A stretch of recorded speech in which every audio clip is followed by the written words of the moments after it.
All right, everybody, we're here with Faith Moulton. We're at Furnister Dance Studios here in Sugarland, and we're going to start a little special journey together.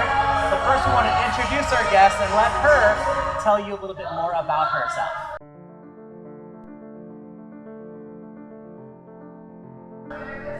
Hi everyone, my name is Faith Moulton. I also go by Fifi.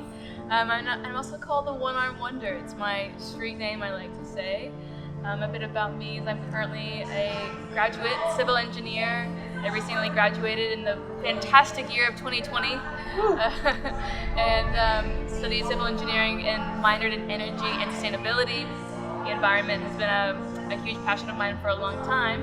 And I used to dance as a little girl, and I left the dancing arena due to my own fears, and now I'm here. Alas. Excellent. Facing fear. Fantastic.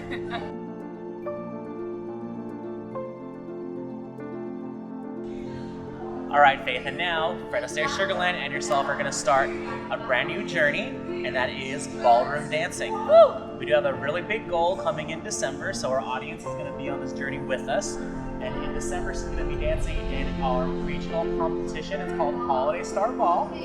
So that's what you're going to be preparing towards. Tell us how you feel about that. I feel, one, incredibly blessed to have this opportunity, and two, very excited, very excited, nervous of course.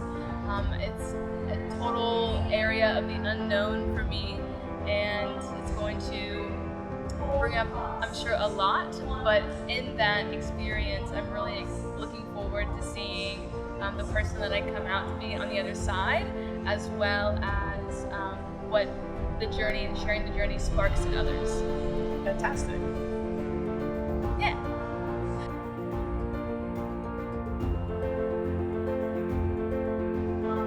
All right, so you mentioned things that you look forward to and things you're a little nervous about. So as we're about to start this journey, what is one thing that you feel excited about experiencing or doing on this journey? I'm really excited for movement. I'm really excited to move my body to flow in ways I don't typically flow in. Okay. One of the, I guess, topics that I'm studying is the masculine and feminine energies, and so really looking at the energies not only in the external world but also in my internal world. I work a very masculine job, which is engineering, very logical, very linear thinking, and I've been wanting to bring in more feminine energy into my life, and so I'm really excited to dance because I think it's a portal, a gateway into bringing in more feminine energy into one's life. Awesome. And then you also mentioned nervous. So what is something that you're nervous about? I'm nervous because I know inside of my body what kind of emotion is stored due to my past experiences with dancing. So in knowing what I know about trauma, knowing what I know about the power of movement, how that causes energy to circulate through the body, can bring up certain things. I am nervous for what will come up. However, I'm also feeling courageous because I feel that I have cultivated some powerful skills as far as being able to show up for myself in times where I feel afraid, in times where I feel shame or nervous or whatever the case may be. Okay. So.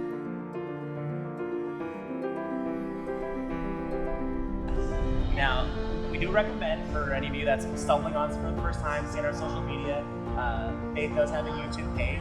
Kind of go ahead and plug that really quick. Yes, I have a YouTube channel where I teach people how to do things with one arm, as well as just share the one-arm life and make my contribution to normalizing the difference in the world. And on your YouTube page, there is one story that you do tell. It was about taking a dance class, a ballroom class actually, when you were in school, when you're a younger girl, which is one of the things that prompted us to do this experiment in the first place and go on this journey. Can you recap that story for us? Yes, so back in middle school, there was 2 years where every spring my school would partner with other schools, and they would put us into ballroom dance rooms.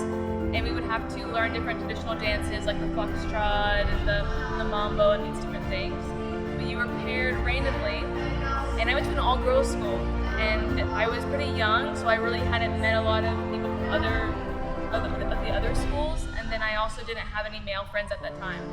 So it was a very emotionally intense experience for me, because not only was I meeting someone new for the first time, and I was also meeting a young boy who, one, was learning how to dance for the first time, learning how to dance with a girl for the first time, and probably for the first time was also seeing somebody with one arm who, wasn't like in some sort of situation, like a normal person with one arm, basically. And so it was seeing their reaction to me, feeling their reaction to me, that was incredibly challenging, and not having the understanding or awareness to be able to take myself to a bird's eye view.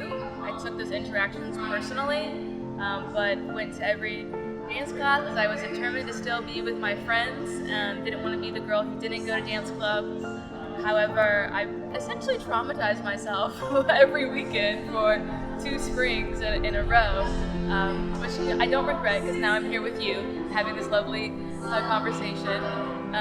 With that being said, it caused me to never want to experience that pain again. So what I did subconsciously was I created an identity for myself that I am somebody who doesn't dance. And that's the really incredible thing about the human mind, is that it's designed to predict and protect, even if that means protecting us from threats that aren't actually threats, from things that seem like a threat, which, because I had those experiences at dance club, dancing for my nervous system was a threat. So the brain creates an identity in which I will never have to face such a threat again. So any time from that age on, if I ever had a dancing opportunity, I would sit out. I would say, "Oh, you guys go. It's just not my thing. I'm not a big dancer." And I told myself the story over and over again to where I was convinced, and I couldn't even tell you that was a part of my identity. It wasn't until I had a Kundalini yoga experience where we did ecstatic dance combined with breath work that I realized that I had this program in my mind. So that realization was a huge realization that caused me to further investigate, well, what other things do I believe about myself that aren't actually true? Well, hopefully on this journey we'll show that that's not true. Yeah. We don't add to any trauma. We actually get through some of that and kind of help craft a new identity for yourself. Exactly. So be sure to join us each and every week. Our aim is for OneArmWonder Wednesday to post a new vlog about her journey here in the studio in preparation for that event.